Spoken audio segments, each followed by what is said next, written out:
قرآن مجید فرقان حمید نے نا جو نبی اور امتی کا تعلق بیان کیا ہے وہ یہ ہے کہ النبی اولا بالمؤمنین من انفسہم، فرمایا یہ نبی تو مومنوں کی جانوں سے بھی زیادہ ان کے مالک ہیں اور یہ تو ان کی جانوں سے بھی زیادہ ان کے قریب ہے۔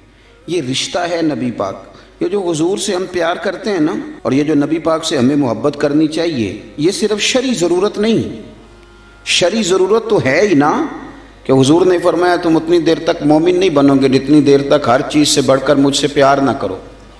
یہ شرعی ضرورت تو ہے ہی، لیکن نبی پاک سے محبت کرنا یہ ہماری عقلی ضرورت بھی ہے، یہ ہمارے شعور کی ضرورت بھی ہے۔ اگر آپ فہم کی دنیا میں جائیں گے، عقل و دانش کی دنیا میں جائیں گے، تو پھر بھی آپ کی عقل کہے گی کہ محبت مدینے والے رسول سے ہی کرنی چاہیے۔ اور یارو ماں باپ سے پیار کرتے ہیں، انہوں نے احسان بڑے کیے، اولاد سے پیار کرتے ہیں، پیاری بڑی لگتی ہے، بہن بھائیوں سے پیار کرتے ہیں، رشتہ قریبی ہے۔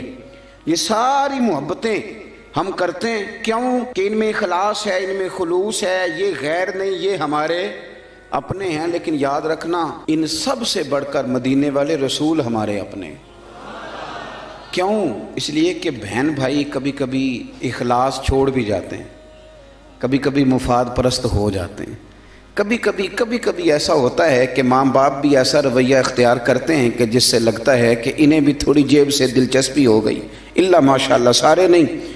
اور بیوی بچوں کے بارے میں تو قرآن فرما چکا ہے، قرآن نے کہہ دیا بیوی بچوں کے بارے میں کہ یہ تو بعض اوقات تمہارے دشمن ہو جاتے ہیں، یہ تو کئی دفعہ تم سے وہ کام کراتے ہیں جو تمہیں رب رسول سے دور لے جائیں، قرآن مجید نے فرما دیا۔ او میرے بھائی، جتنے اپنے کہلانے والے ہیں یہ کبھی نہ کبھی کچھ ایسا کر دیتے ہیں کہ جو اپنوں والا نہیں ہوتا۔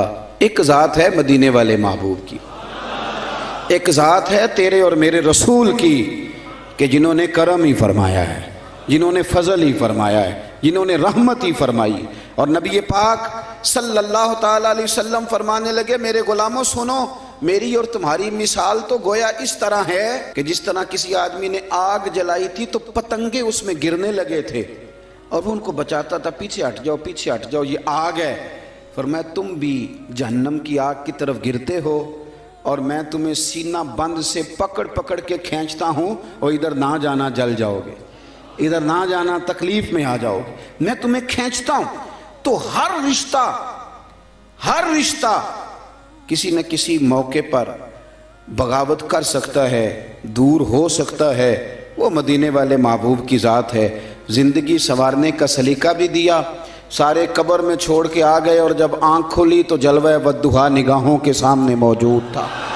یہ صرف ذات مصطفیٰ ہے، صرف ذات مصطفیٰ ہے، فقط یہ حضور کی ذات والا صفات ہے کہ میرے بھائی میزان عمل پہ گئے تو مدینے والے وہاں بھی موجود، پل صراط پہ گئے تو حضور وہاں بھی موجود، اگر حوض کوثر پہ گئے پیاسے ہو کے تو حضور وہاں بھی موجود۔ گویا جہاں جہاں ضرورت پڑی، جہاں جہاں مجبوری ہوئی، کئی اپنے کہلانے والے مجبوریوں میں ہٹ گئے، لیکن دنیا کی پریشانی سے لے کر قبر کی پریشانی تک اور قبر کی آزمائش سے لے کر جہنم کی پریشانی تک جو ہستی ہمارے ساتھ ساتھ رہے گی وہ ہمارے آقا و مولا مدینے والے محبوب صلی اللہ علیہ وسلم کی ہے۔ اس لیے عقل کا بھی تقاضا ہے کہ جنہوں نے کہیں ساتھ نہیں چھوڑنا ان سے پیار کیا جائے، ہر جگہ جنہوں نے ساتھ رہنا ہے، جنہوں نے محبت کو نبھانا ہے، ان کا کبھی بھی دامن کرم نہ چھوڑا جائے۔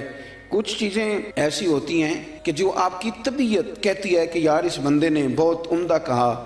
مظفر وارسی نے کچھ باتیں کی تھی بڑی خوبصورت، وہ کہتے ہیں کہ سیاہیاں مجھ میں داغ مجھ میں اور جلیں اسی کے چراغ مجھ میں، اثاثہ قلب و جاں وہی ہے، میرا تو سب کچھ میرا نبی ہے۔ اب کبھی آپ الفاظ کے بام و در پہ نہ جائیں، آپ چاشنی دیکھیں حروف کی کس طرح کی ہے۔ پھر وہ کہنے لگے کہ میرے گناہوں پہ اس کا پردہ، وہ میرا امروز میرا فردہ، شعور بھی اسی کا وضع کردہ، وہ میرا ایمان میرا تیقن، وہ میرا پیمانہ تمدن۔ کیا انداز ہے بات کرنے کا۔ کہنے لگے وہ میرا معیار زندگی ہے کیونکہ میرا تو سب کچھ میرا نبی ہے۔ کہنے لگے وہ میری منزل بھی ہم سفر بھی، وہ سامنے بھی پس نظر بھی، وہی مجھے دور سے پکارے۔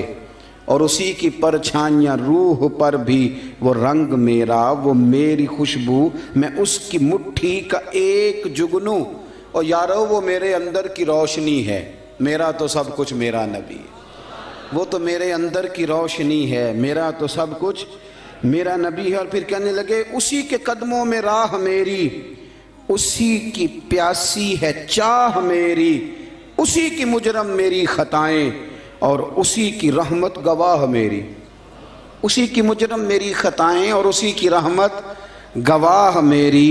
کہنے لگے اسی کا غم مجھ کو ساتھ رکھے، وہی میرے دل پہ ہاتھ رکھے، وہ درد بھی ہے پر سکون بھی ہے، میرا تو سب کچھ میرا نبی ہے۔ ان کے درد میں رونا تو پڑتا ہے پر اسی رونے میں سکون ہے، وہ درد بھی ہے سکون بھی ہے، میرا تو سب کچھ میرا نبی ہے۔ اور پھر کہنے لگے ازل کے چہرے پہ نور اس کا، ظہور عالم ظہور اس کا، اسی کی آواز گفتہ حق، خود اسی کی تنہائی طور اس کا، بہت سے عالی مقام آئے، بہت سے عالی مقام آئے، بہت سے عالی مقام آئے، پر خدا کے بعد اس کا نام آئے۔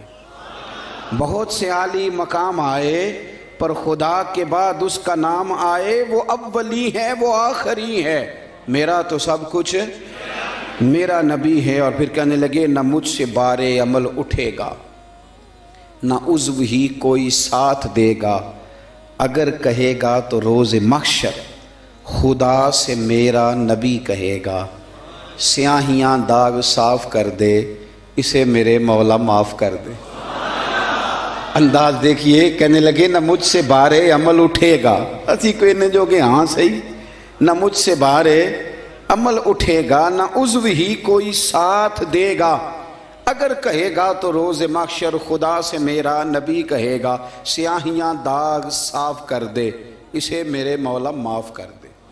کیونکہ یہ میرا عاشق ہے وارسی ہے، تھوڑا سا مظفر وارسی سے معذرت کے ساتھ، یہ میرا عاشق ہے قادری ہے، میرا تو سب